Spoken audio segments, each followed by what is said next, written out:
ए, B और सी ये तीनों पार्टनर्स हैं और आपस में प्रॉफिट और लॉसेस शेयर क्या करते हैं इन द रेशियो 6:3:1।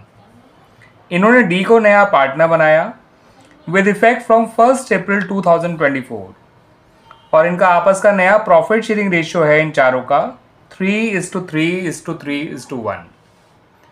अब इन्होंने ये भी डिसाइड किया है कि ये जो फॉलोइंग बैलेंसेस आपको नजर आ रहे हैं इनको ये लोग इनकी बुक वैल्यूज को अफेक्ट नहीं करना चाहते हैं, डिस्टर्ब नहीं करना चाहते हैं, यानी इन बैलेंसेस को डिस्ट्रीब्यूट नहीं करना चाहते हैं। आपसे कहा गया है कि नेसेसरी एडजस्टमेंट एंट्री पास करिए through partners current account for the adjustment of the following reserves. ये फॉलोइंग रिजर्व्स हैं आपका जनरल रिजर्व, कंटीजेंसी रिजर्व, उसके अलावा प्रॉफिट एंड लॉस अकाउंट का क्रेडिट बैलेंस दे रखा है जो कि प्रॉफिट ही होता है, उसके अलावा एडवर्टाइजमेंट सस्पेंस दे रखा है जो कि आपके लिए एक एक्यूमुलेटेड लॉस है, फिक्टिशियस एसेट है। ठीक है बच्चों, अब आपको एक सिंगल एडजस्टमेंट एंट्री पास करनी है इन चारों बैलेंसेस के लिए without affecting their book value.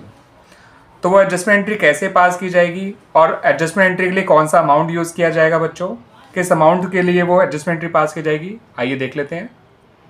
तो बच्चों वो अमाउंट जिसके लिए हमें एडजस्टमेंट एंट्री पास करनी है वो है जनरल रिजर्व, कंटीजेंसी रिजर्व, इन सबको तो आप प्लस करिएगा, even profit and loss account के क्रेडिट बैलेंस को भी, और एडवर्टाइजमेंट सस्पेंस के अमाउंट को आप माइनस कर दीजिएगा। ठीक है बच्चों, जनरल रिजर्व का अमाउंट है ₹1,50,000,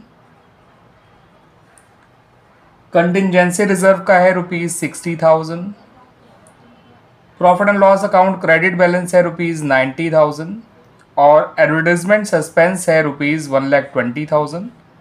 उन चारों को प्लस करिएगा और इसको माइनस। ठीक है बच्चों, उन तीनों को प्लस और इस चौथी चीज़ को माइनस।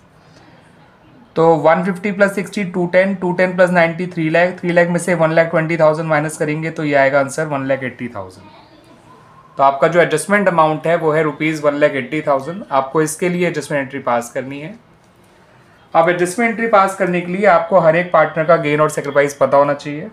ठीक है बच्चों, उसके लिए हर एक पार्टनर के पुराने शेयर में से उसके नए शेयर को आपको माइनस करना है।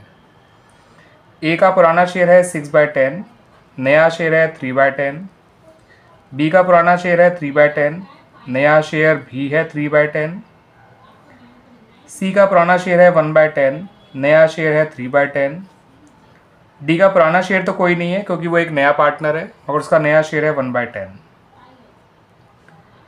ए का सेक्रीफाइस निकल कर आएगा 3/10, बी का ना सेक्रीफाइस आएगा ना गेन, सी जो है वो गेन कर रहा है 2/10 और डी जो नया पार्टनर है वो तो गेन करेगा ही करेगा 1/10। अब आप इन सभी के गेन और सेक्रीफाइस को मल्टीप्लाई कर दीजिए इस एडजस्टमेंट अमाउंट से 1,80,000 से। ठीक है बच्चों,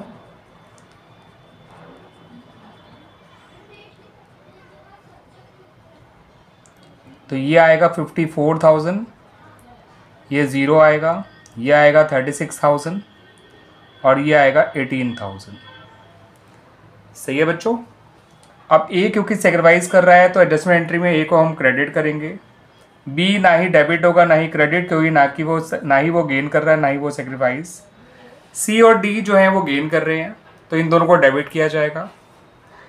तो हमारी जो एडजस्टमेंट एंट्री बनेगी बच्चों उसमें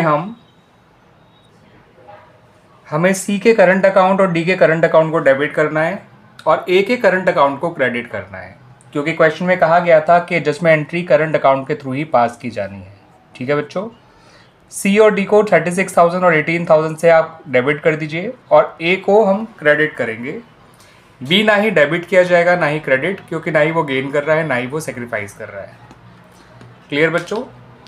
तो जब आपको एक्यूमुलेटेड प्रॉफिट एंड लॉसेस को डिस्ट्रीब्यूट नहीं करना होता है तो आप उन सभी बैलेंसेस को प्लस माइनस कर दीजिएगा, credit balance plus debit balance minus. Overall answer positive आया है, इसका मतलब जो एडजस्टमेंट अमाउंट है उसका बैलेंस क्रेडिट है। इस एडजस्टमेंट अमाउंट के लिए एडजस्टमेंट एंट्री जो बनाई जाएगी उसमें गेनिंग पार्टनर को डेबिट और सेक्रीफाइसिंग पार्टनर को क्रेडिट किया जाता है। अब हर एक पार्टनर के सेक्रीफाइस और गेन को निकालने के लिए मैंने उनके पुराने शेयर में से उनके नए शेयर को माइनस किया। इससे ए सेक्रीफाइस कर रहा है, बी कुछ नहीं कर रहा है, सी और डी गेन कर रहे हैं। नया पार्टनर तो गेन करता ही करता है, उसके अलावा सी भी गेन कर रहा है। सभी के गेन और सेक्रीफाइस को इस एडजस्टमेंट अमाउंट से मल्टीप्लाई कर दिया।